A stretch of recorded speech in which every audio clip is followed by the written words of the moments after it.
Greetings, everyone, and welcome to the Produce Buzzers podcast. We are so happy you have joined us today, and I think you will be too after the show is over, because you will learn a lot about fresh fruits and vegetables, how to select and store them, how to prepare and cook them, and surprising facts about their history and origin. We hope it inspires you to eat more fresh fruits and vegetables, not only for your health, but also for your delight and pleasure as you explore their amazing world of taste and delicious flavors. Eating more of them will transform your life in so many positive ways.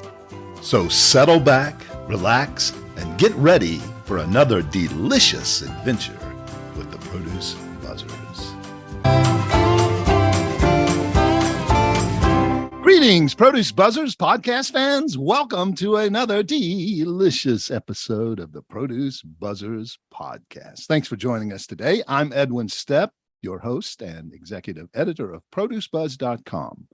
I'm joined once again by Teresa Nolan, the founder and president of Produce Buzz, along with Rick Stepp and Cynthia Benedetto, both contributing editors to Produce Buzz.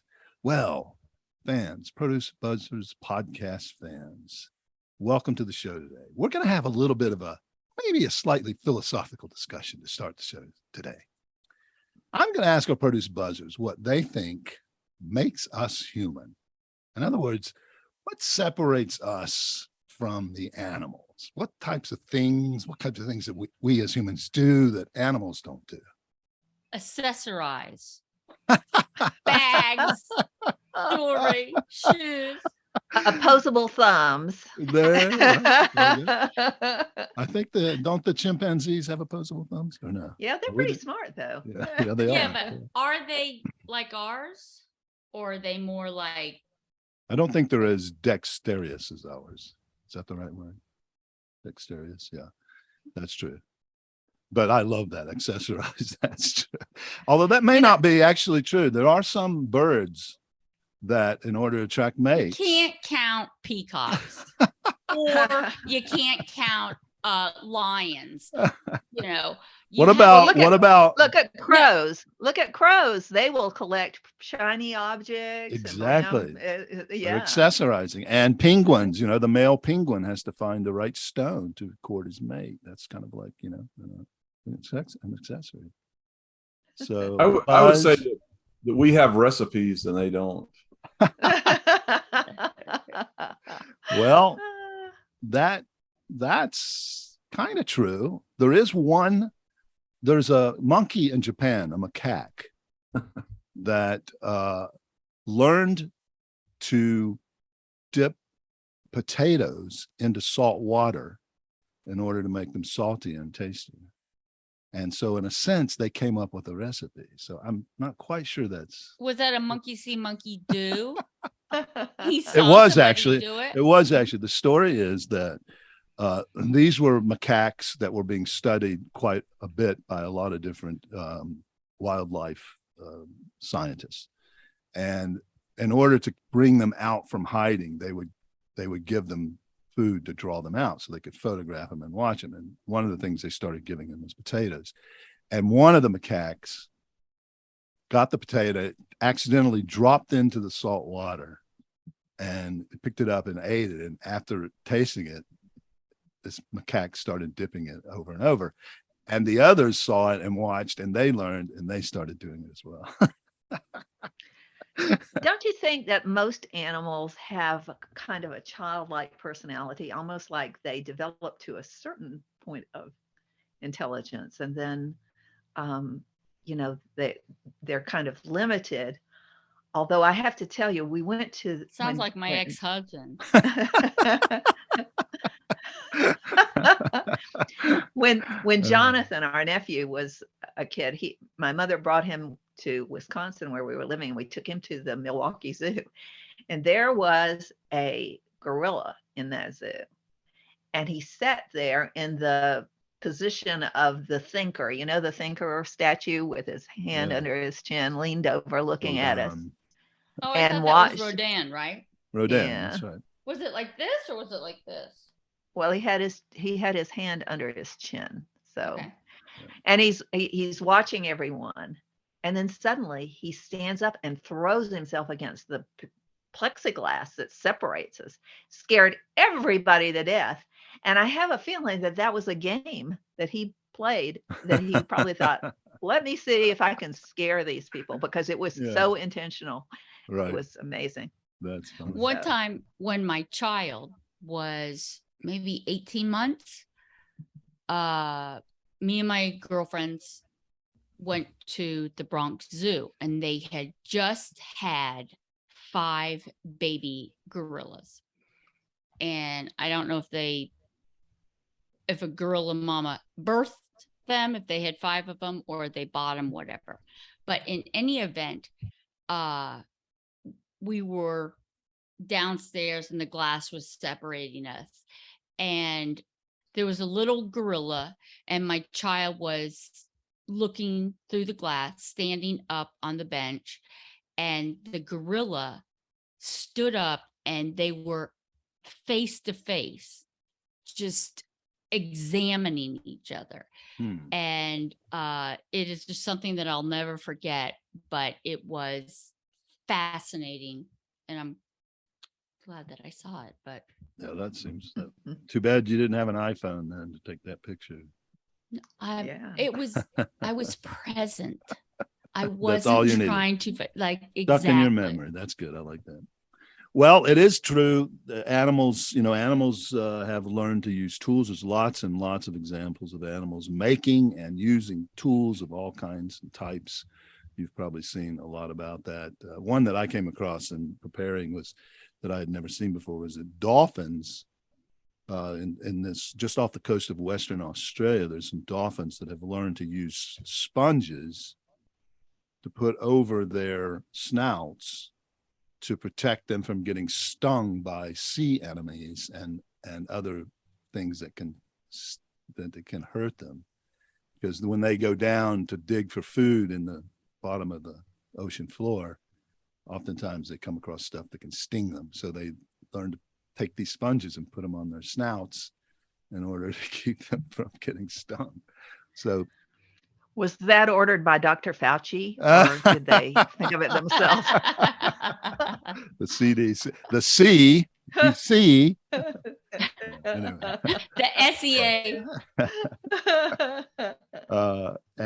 But Rick came very close to where I was trying to push us towards today when he said recipes, because one thing that humans do that animals never do or have ever done is cooking. And it is one of the things that a lot of anthropologists believe has set us apart and allowed our development to really explode and separate from the animals. Now, of course, to cook, we needed fire. So you might go back to the fact that humans learned to control and use fire as really the thing that started the process. And there's evidence of humans, there's substantial evidence of humans using fire and controlling fire as long as 400,000 years ago, all across Europe, Asia, and the Middle East. They've found archaeological sites where they can, unambiguously, have determined that humans were using fire. But in 2000, even the apes with their opposable thumbs, the cloven hoof's not going to do it. Or well, the apes never learned to build a fire, except, actually, I take that back because I did find one example. There was a bonobo, which is a kind of a miniature chimpanzee named Kanzi, who was in captivity. And he was given everything to make a fire. And they put videos in front of him showing people building a fire. And he eventually figured out how to make the fire and keep it going. And he actually then roasted marshmallows and some meat. because it was monkey see, monkey do. Yeah, exactly. Yeah, but he doesn't eat meat. Well, I don't remember what he was cooking. I think they did say, I think some monkeys do eat meat. I think chimpanzees really? Do eat meat. Yeah, I thought they were. No, I'm pretty sure chimpanzees eat meat. They eat both. They're omnivores. But Edwin, They have come a long way since then, because you guys may not know this, but you can teach a monkey how to operate a microwave. Just skip the fire. Yeah, that's the really Now, advantage. are you including yourself on that one? Yeah, we should just jump straight from fire. Forget the fire. The monkeys went straight to the microwaves. They're much smarter. They can put bagged popcorn into the microwave and pop it. And they put it the correct side up or down. Yes, you can teach them to do that as well. Mhm. Well, fire, they have ample evidence that fire was used 500,000 years ago by humans. But in 2012, in a cave in South Africa, archaeologists found what they say is the oldest evidence of humans using fire. And they date that evidence to 1 million years ago. So it's very possible. And most anthropologists believe that Stone Age humans were using fire longer, maybe even longer than 1 million years ago. There was a book that came out a few years ago called Catching Fire: How Cooking Made Us Human, by a British primatologist named Richard Wrangham.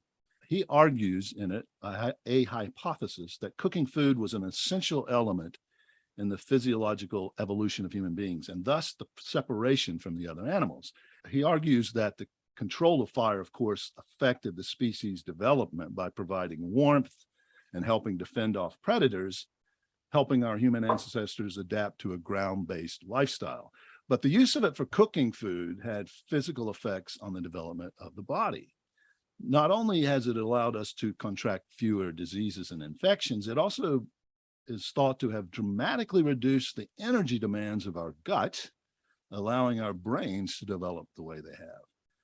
Though the South African cave is the earliest site where most experts agree human used fire, in theory, many anthropologists believe humans were probably using it much earlier, maybe over 2 million years ago, because at that time, the gut of the human ancestor, Homo erectus, began shrinking, suggesting that something such as cooking was making digestion a lot easier. Meanwhile, its brain was growing, which requires a lot of energy. So they reasoned, where else would you get that energy and the changes in the digestion other than from using fire to cook food? I don't know. There's a lot of knuckle draggers that I question if they're eating enough because their brains are not developing. That's because they're probably eating too much. But humans are the only animals that cook the food, and Wrangham in his book argues that that emerged about 2 million years ago as a result of that unique trait of cooking. So, and also the cooking had profound evolutionary effect because it increased food efficiency, which allowed human ancestors to spend less time foraging, chewing, and digesting. So the humans began to develop a smaller, more efficient digestive tract, which freed up the energy to enable the brain growth.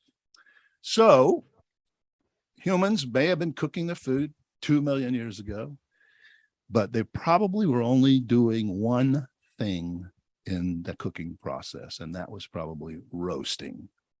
And that brings us to our topic today, Produce Buzzers podcast fans. It is November, and November is National Roasting Month. So we can celebrate like our ancestors from 2 million years ago and talk about roasting. And we're going to focus and I thought on Halloween was the only thing I had to look forward to. Yes, I know you've been anticipating this for a long time, Cynthia. Roasting. And you know I hate Halloween. Well, Thanksgiving is a roasting occasion. That's true.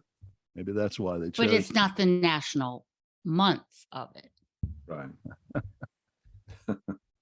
So today, Produce Buzzers podcast fans, our Produce Buzzers are going to bring you their favorite recipes for roasting vegetables so that you can have it ready, preparing for Thanksgiving.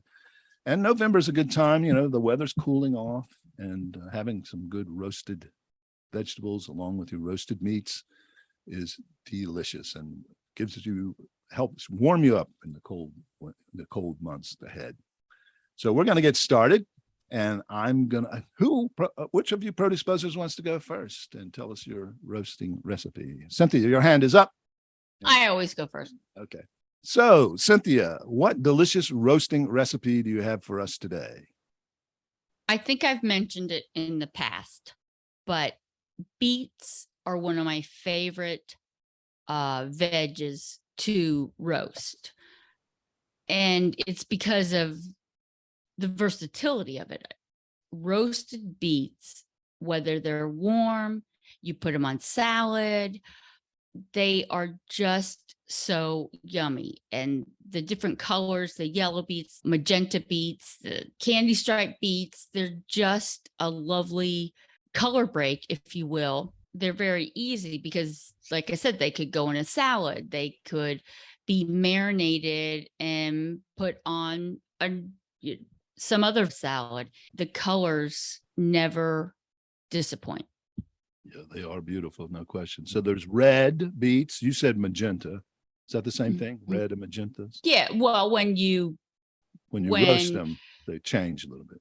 No, but when you put them in a salad or I've marinated them and then added that to with onion and dill, so it just is that color that I'm just trying to think of another veg that has that magenta color. Yeah, I'm thinking magenta is a little lighter red, but a lot of the red beets I see are really dark red.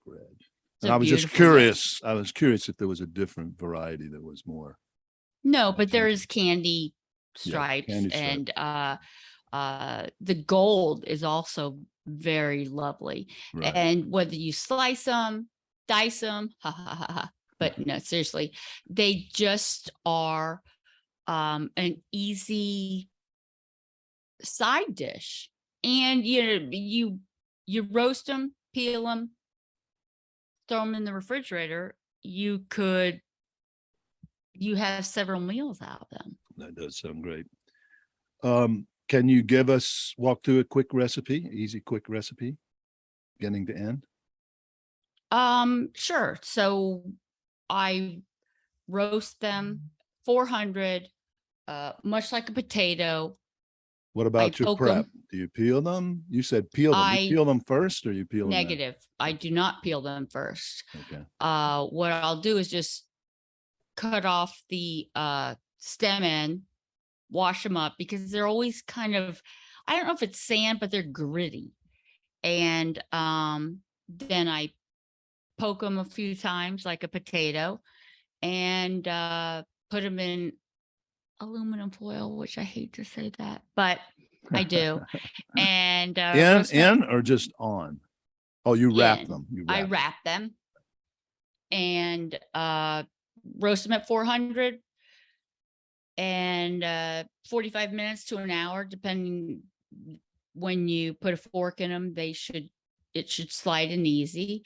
I let them cool because that way the peel, you can touch them without causing third-degree burns, but the peel comes off pretty easily. Yeah. You could either use a knife or a peeler, or I usually use some gloves and just kind of peel it off. Okay. Now it sounds like you roast these ahead of time. Then after you roast them, you slice them up or dice them up and you save them for future recipes, or do you have Yeah. So a great salad would be some mixed greens, beets, slice of red onion, some goat cheese. Ooh, and yeah, I know you're talking. And it's just that red onion within the beets, and it's just so delicious. Or I would serve them by themselves with a protein as a veg. What kind of seasonings? Any seasonings? Or I don't season them. You don't need them. No, they're so sweet. No. Yeah. They're just a unique flavor that I don't think I'd put salt in it. Although the one salad that I do, no, I marinate it with olive oil and vinegar and throw some minced onion in there. And no, I don't do a lot of salt and pepper on beets. Yeah. No, I think that's probably good. Lucky for I think I'll serve that when Teresa comes over. No salt. Yay. What And about and roast it with no oil. So I'm good. do you buy beets with the tops on and use the tops, or? I don't. I do buy them with the tops on. I don't use the tops, You need to which steam I know you guys are judging me. I'm Try but, steaming them. They're good greens. Just wash them up and steam them. You're probably right. in the microwave. And or they could go into my compost pile, which I haven't started composting yet, but that'll be the next thing. Compost pile for your beet garden. Hmm. Yeah. I've never tried it, but I bet you could roast them with the tops on and then just, it might overcook the tops though. I think it would. Because it'd be like an hour. Yeah. It would turn out. You can put them in towards the end, it might be okay. But I do keep some of my tops, like the celery or the carrots left over, or onions to make stock. But I don't think that, I think that would give it a bitter taste. Mm-hmm. They do have a little bitter edge to them. Maybe I'm not cooking be them careful correctly. with that. Yeah. You can also stir fry those beet tops, just like you would use your spinach. You know, when you cook with spinach, you could use the tops the same way. And it sounds like you've done that before, Rick. Do you have Yeah. how do you season those when you cook them? Well, I'm kind of like Cynthia. I just try not to season them at all, and then if The tops. something doesn't taste good, then I might put some seasoning on it. But I love greens just steamed with nothing added. Oh, okay. Well, Throw in a little correct you. garlic, it Let me- sounds like. Let me That would correct be you good. on that. This happens to be one vegetable that I don't season. Okay. All the rest get salt, pepper, whatever, some oil, butter. Very good. But to all of our listeners out there, I would suggest when you buy beets with the tops on, just try at least either steam them and eat them like you would eat greens, or put them in a stir fry, because they're very nutritious. But the stems are hardy.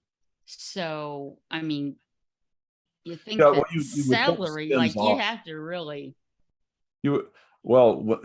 I hate to. I'm and not you'd trying. have to really soak them, because if the beet itself is sandy or gritty, I gotta imagine the tops are just as. Yeah, you have to wash them. But I would, if I was going to stir fry them, I would probably cut the stems up along with the greens, because they're really tasty. But I also like to, when I roast beets, I like to roast the stems as well, because they're pretty good. You know. You're not selling me. They're pretty good. Well, next time you roast beets, just cut the stems off and put them off on the other side of well, you put them in aluminum foil though. I forgot about that. But I put them on a pan Mhm. so that there's no drippings. Yeah. I've used the tops before. It's not my favorite, and they came out okay. But Is it like broccoli rabe? when I used it, I sauteed them, like Rick said, but No. When you're saying like the taste is not. I inviting. like broccoli rabe. I've got no problem with Agreed, broccoli but I rabe. didn't like it the first time I ate it. Is it similar to that? I wouldn't compare it to that. I'd compare it more to chard or Oh, I like to, chard. or spinach, like Rick said. It's I've tried putting them fresh in a salad, and they're a little bit too bitter for that. Ugh. yeah. Yeah. I think you have to cook them a little bit to sweeten them Yeah. up. But maybe I wonder if you wasn't. blanched them, if it would take some of the bite out. Probably. That's a good blanch them suggestion. before using them? Yeah. That's a good suggestion for broccoli rabe too, to blanch it Right. for just a Mhm. minute, and then that takes some of the bitterness out. Right. Right. Mhm. Well, sometimes, the bitterness might be that we're not cooking them properly. And I know that's been a problem. A lot of people, when they try to cook Brussels sprouts. Teresa is going to tell us her recipe today for roasting Brussels sprouts. And I'm sure it's going to be a way that does not leave them bitter. Teresa. Well, the way I fix Brussels sprouts is pretty easy. Sometimes you'll see them actually on the stem. You can buy them on the stem and break them off, or a lot of places now are putting them in little bags, and you want to check them to make sure they haven't started to dehydrate. I didn't think that Brussels sprouts could go bad very fast, but from what I read, it said a week in the refrigerator. I think I have been guilty of keeping them longer than that, but I think as long as they haven't dehydrated, you're all right.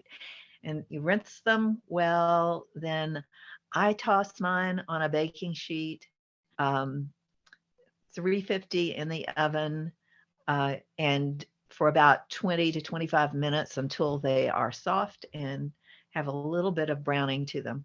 A lot of people like to cook them at higher temperatures and get that caramelization, which that's okay, but I just think they taste so much better when you cook them at the lower temperature, and they are sweeter when you cook them that way. And then to serve them, you can toss a little bit of Parmesan cheese on them, maybe heat them for the last 5 minutes with the Parmesan cheese on them, toss in some cranberries, some craisins or dried cranberries, which I usually soak my dried cranberries to plump them up a little bit, make them a little more tasty.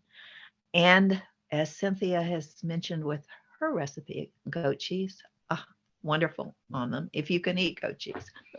Now, a lot of people, they want and have to use oil. That's the only way they'll cook it. Hi, I'm Cynthia, and I use oil. That's your problem. Yeah. Okay. Hello, Cynthia. How long have you been? I was going to say. So you just have to be careful when you use oils to cook. We've talked about this before, that we don't want it to be cooked at a temperature above its smoke point. And interestingly enough, depending on the type of olive oil you get, they have different smoke points. So a very high quality virgin olive oil has a higher smoke point. And if you're cooking the Brussels sprouts at 400 degrees, you might want to just check and make sure you're getting a good quality olive oil that you're spraying it on, but you still don't need a lot of oil. That does help them crisp up a little bit. So if you like that crispiness factor, I think you'll really enjoy it cooked that way. I like it. Go ahead. Yeah. Sorry. Yeah. I just finished roasting off some Brussels sprouts, and I did have them in the fridge for a while, and they were very dehydrated. They were parched.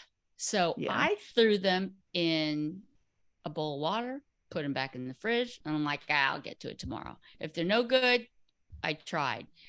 And they sort of came back to life. I mean, came back to life enough that I could roast them.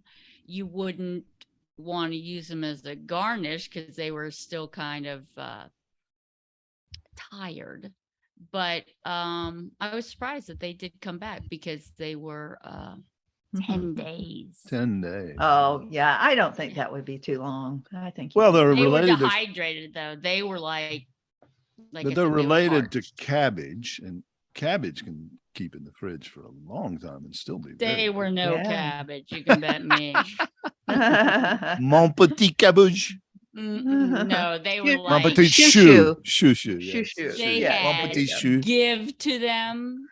The outer leaves were like, help me, so I got to admit, I'm one of those that likes the oil, but I like just using a spray oil Those are Mm-mm. probably not the highest quality, but just to give them a good spray. There are some high quality spray oils out there. I have found them, but You don't get enough. no, that's the point. Is well, I That's get it. my Yeah, point. yeah, I okay. understand your point. Right. But She giving wants that them deep fried. But I won't use a really good olive oil that I might use as a salad dressing because Right. I feel like it's a waste. Yeah. Teresa, I got one more question about Brussels sprouts. Have you Okay. ever cooked them on the stalk? I have never cooked them on the stalk, Yeah, so I've I done that once. always take them off. How'd it work out? It's great. It's especially great for well, I think I did it at Thanksgiving, our Thanksgiving dinner. We had a lot of guests over, and when you bring it out, people go, "Oh, wow, look at that!" Most people have never seen Brussels sprouts on the stalk, and it doesn't make them any more tasty, I don't think. And you have to cook them a little different way. But I roasted them. Yeah. I think Can spray you then oil. eat the stalk? You probably could. I didn't, but I'm That sure you stalk could. is big and thick. It Yeah. is. Good but I'm luck sure. with that. You'd be better off beating somebody who and somebody who was like an intruder in your house. You could feed Yeah. it to your cow, maybe. Yeah. Well, if you do it at Thanksgiving and the political discussions start, then you can use it. You have a weapon. Against whom? Or how like the people, whether it's the sheriff's department or whatever, use that battering ram to get in through the door. What are those middle-aged weapons that they had barbs and you could swing them? All right. Remember what the name was? Yeah, I can't remember. Yeah, that's good. Yeah. All right. So we have one more great recipe coming up here. Rick is going to tell us about rutabagas. Rick. Okay.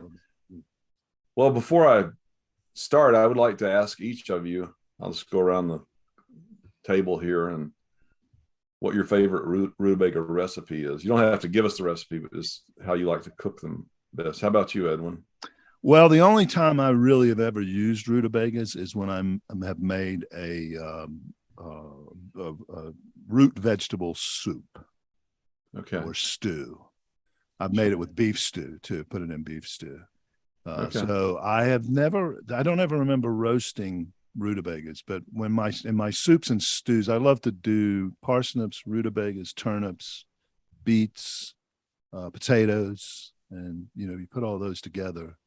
Really is a hearty, very fulfilling dish. But that's my only rutabaga experience. How about you, Cynthia? Well, clearly you were not listening to my raw root vegetable salad because I use rutabagas. Okay. Well, I didn't know if was that was a favorite. That's a good recipe. Yeah. Do you cook them in any way, or do you just use them? Negative. Okay. How about you? No, I would use it in a root soup. Okay. All right. How about you, Teresa? I have never cooked a rutabaga, but I've had it in with other roasted vegetables. So Okay. I guess that would have to be my favorite since I haven't had it any other way. Sure. Yeah, I would venture to say that most Americans have never consciously eaten rutabagas. That's just my guess, because we used to sell them at our market in Charlotte years ago, but I never remember eating one. Do you, Edwin? That's funny. I don't. Yeah, you're right. We had them there. It wasn't really that much of a Southern thing to eat rutabagas. Right. Yeah. But I'll give a little background because a lot of people probably aren't familiar with the history. But rutabagas probably originated in Scandinavia, Finland, or Russia.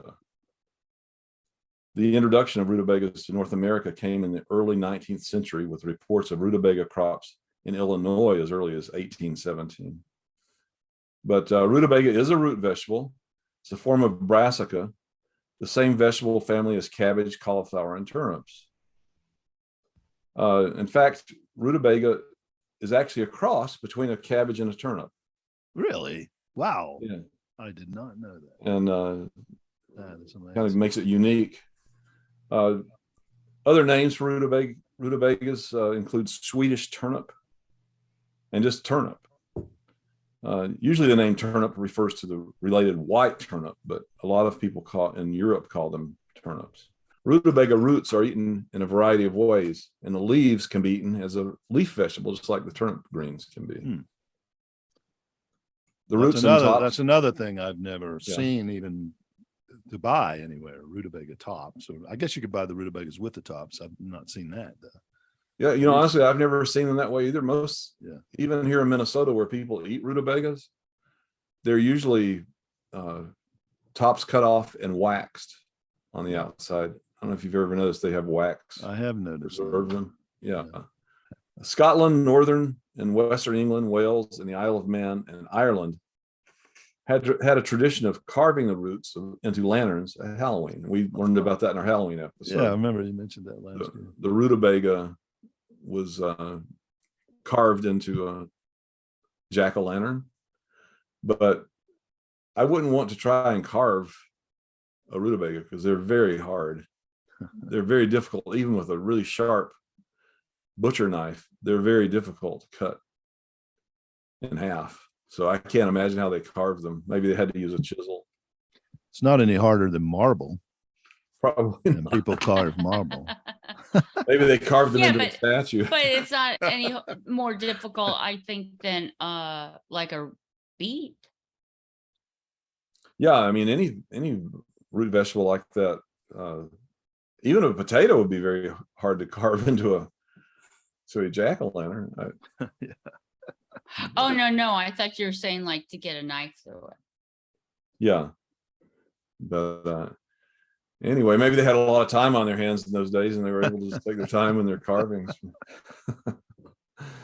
I think my grandkids would get pretty bored with carving a rutabaga. Here in Minnesota, like my wife would make rutabagas when we were first married. She would cook rutabagas and then put them in mashed potatoes and mash them together, and they were really good. And that's a tradition here in this area. People will cook the rutabagas, either boil them or roast them, and then cook potatoes or cook them together even when they boil them, and then mash them together. And it makes a really unique mashed potato. Really. Is the flavor. Consistency the same as a mashed potato? Yeah, a rutabaga is a little harder, but no, once it gets roasted. Yeah, once it's roasted and mashed, it's the same. Yeah. So you could really make your potatoes go a long way. Yeah, and it reduces the amount of carbohydrates. Rutabagas only have about half the carbohydrates as potatoes. Oh wow. So if you but potatoes are very healthy. Yeah, I didn't say they weren't healthy. I just said that they're a lot higher in carbohydrates. That's all. Potatoes are higher. But so when I decided, who cares about carbohydrates when I'm like dousing it with butter? Yeah, no kidding. In fact, I did that. I'll tell you a little bit about that later. But this week I took the rutabagas that my brother-in-law gave me, and I peeled them, and then I cut them up in chunks and put them in a roasting pan. And my son had grown a sugar pumpkin that he gave me. So I thought, well, I'm just going to throw that in there too. So I cut it was a small pumpkin. I cut it in half, pulled out all the seeds, and we left the skin on and put those face down in the roasting pan. And I had a potato, so I cut it in half, a big potato, and cut it in half and put it in the roasting pan. And I roasted them at 400 degrees for an hour, and put no seasoning in there because I wanted to see how just the flavor of the rutabaga itself was without seasoning. And I've got to say that it came out really good. And I guess I probably cooked it a little too long for the temperature because it was kind of caramelized at the bottom. Ooh, that sounds good. Yeah, it tasted really good. Yeah. And so I took the rutabaga and the potato and I mixed them together and mashed them just right out of the pan. And it was very good. And then I thought, well, most people would not eat this, even though I think it tastes good. So I thought, what would other people do if they have mashed potatoes? Well, they put butter and salt on there. So I did another batch put butter, salt, and a little pepper, and boy, that was really good mashed potatoes. So if you want a variation on your mashed potatoes, try that at Thanksgiving. They're really just as versatile as potatoes when it comes to seasoning and using in almost any recipe you could think of. They're just as versatile as potatoes. And nutrition wise, the rutabagas have just a little bit of everything. I was surprised that a 3.5 ounce serving has 30% of your daily vitamin C, but they're loaded with potassium, zinc, many minerals, similar to what the nutrition of a potato. Yeah, So I would like to that. Yeah, go ahead. I would like to encourage everyone to buy a rutabaga, look up a recipe online, or just roast it like I did if you want to do it simply, and try some for Thanksgiving. Be a good choice. I wonder rutabagas, how do they compare in price to potatoes? I wonder. They're probably a little more expensive, I would imagine, especially. No, I think they're cheap. It depends on where although, yeah, it's probably based on weight and the type of potato could be a slight difference. Quite a difference. Yeah, I mean, cost should not be a deciding factor, even with the current inflation. It's $3.20. Okay, I'll time you. You go right now and check out the prices and the difference, and we'll wait for you. Okay, I'll be right back. Well, I can tell you this. You could look that up online and have it in a minute. You can buy potatoes really cheap per pound. Yeah, that's what I was thinking. I'm sure that in most stores, the rutabaga, if I was going to guess, I would say they're probably going to be about $1 a pound. But you don't need a lot of rutabagas to enjoy them with a Thanksgiving dinner. It's really not a deciding factor. Like, do I have a turkey or a rutabaga?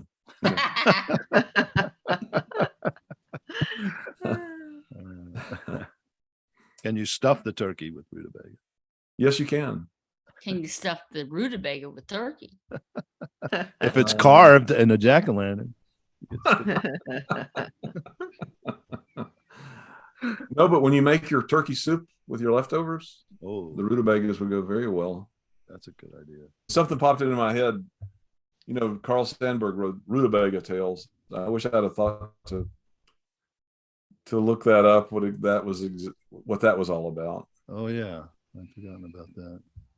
But right, he's from Illinois, so maybe it has something to do with his childhood. He did have the Midwest in mind when he wrote those stories. Interestingly enough, he wrote those stories for his daughters. He had 3 daughters. And he felt that the fairy tales that were around and popular then, mostly coming from Europe, were not the most appropriate, or that his daughters wouldn't identify with them, because they were mostly about knights and dragons and kings and royalty, medieval royalty. And then, of course, there were the more dark fairy tales, the grim fairy tales, which were very dark. So he decided that the Americans needed some fairy tales that were set in their land, and he set the Rutabaga Tales in Rutabaga country. That was the name of the setting, the place where they took place. And of course, as you noted today, that rutabagas are very popular in the Midwest there, Minnesota and all in that area. But he also has a home, or had a home, in North Carolina, where we grew up, in our little town, right close to Hendersonville. He loved the mountains of western North Carolina, the beauty of them, and the lifestyle there. So he bought that home and lived out the rest of his life there. And that home is now a museum. It's part of the National Park Service, and it's definitely worth a visit if you're in the area of western North Carolina near Asheville. You should go see it. That's really an interesting place to visit. Carl Sandburg. I heard Carl, but I didn't know if it was. I thought you said Carl Sagan. Sorry. Okay. Billions and billions of light years away. Yes. Billions and billions of rutabagas. Okay, that's great, Rick. Thank you for your rutabaga tales and that delicious recipe. But we have to move on, or otherwise we will be spending billions and billions of light years on this episode, and we can't do that. So, Produce Buzzers podcast fans, it's time for your favorite segment on the Produce Buzzers podcast. Yes, it's time for you to be punished, tortured with another homegrown. Teresa, what is the punishment of the day? Well, a man walked into the doctor's office. He had a Brussels sprout in his ear and a carrot up his nose. And he said, "Doctor, what's wrong with me?" What do you think the doctor said to him? Okay, let's give us a little time thinking about it. A man walked into, was it just a man or was it some kind of other man? A man. A man It wasn't walked a into. plumber. It wasn't a rabbi and a priest. It was just No, a man. no, Okay. just a All right. man. A man walked into the doctor. He had a Brussels sprout in one nostril and a carrot in the other. And he said, "Doctor," he asked the doctor, "what's wrong with me?" He had the Brussels sprout was in his ear, correct? I'm sorry. I said, okay. Brussels sprout was in his ear and a carrot in his nose or other ear? I'm really. His nose. Okay. Yeah. He said, "I don't know. I'm scared to look at the other orifices." That's it. That's it. Sorry. Yeah, it should have been a cauliflower in the ear. He could have said he had cauliflower ear, and Yeah. I don't care at all about your nose. Well done. I love it. Rick, you got a guess? Boy, that is so tough. I know it's going to be obvious when she tells us, but She's going to say cough. Okay, what? Give us a chance to groan, Teresa. Okay. All right. So the man says to the doctor, "Doctor, what's wrong with me?" And the doctor said, "Well, I'm not exactly sure, but I think it may have something to do with the way you're eating."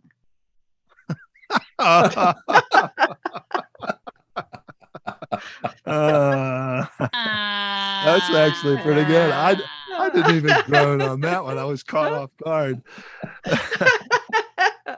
That's good. That's good. Well, Cynthia was close. She talked about the other orifices. Yeah. That's like the. That wasn't the one I was thinking of, but thank you. That's like the airplane movie, the guy that had the drinking problem. Remember that? In the movie Airplane, the drinking problem. Let's see. I don't remember that. can't remember that one. That was a silly movie. But Yeah. he said, "I'm sorry, I have a drinking problem." He'd raise up his glass and he'd pour it on the side of his face. Oh, I thought it was going to be like, "Does your dog bite?" Yeah, right. It's not my dog. Right. That's a classic. That's a good. That was from Inspector Clouseau. The Pink Panther. Yeah. And my favorite, your joke, Teresa, reminded me of one of my favorite jokes. A guy goes to a psychologist and he goes in and he says, "So I'm having these strange dreams. One night I dream I'm a teepee, and the next night I dream I'm a wigwam, and then the next time I dream I'm a teepee, and the next night I dream I'm a wigwam. What's wrong with me, doc?" He goes, "It's easy. You're too tense." I thought I was going to say, like, How about two? Yeah. You're dreaming in synonyms. That's good. That's great. We're I getting love it. tired, guys. Enough of that. Stop this. It's getting too silly. All right. Well, thank you, listeners, for tuning in to the Produce Buzzers podcast, brought to you by Produce Buzz, the gathering place for lovers of fresh fruits and veggies. We hope you were entertained a bit and educated a lot about fresh produce. Be sure to join us next time, and please tell your friends to do so as well. Like, share, and comment on our Produce Buzz Facebook page, and check out our website at www.producebuzz.com. There you will find articles about fresh fruits and veggies, how to select, store, and prepare them, as well as lots of interesting facts about all the wonderful bounty the earth provides for us. Until next time, be fruitful and don't forget to veg out.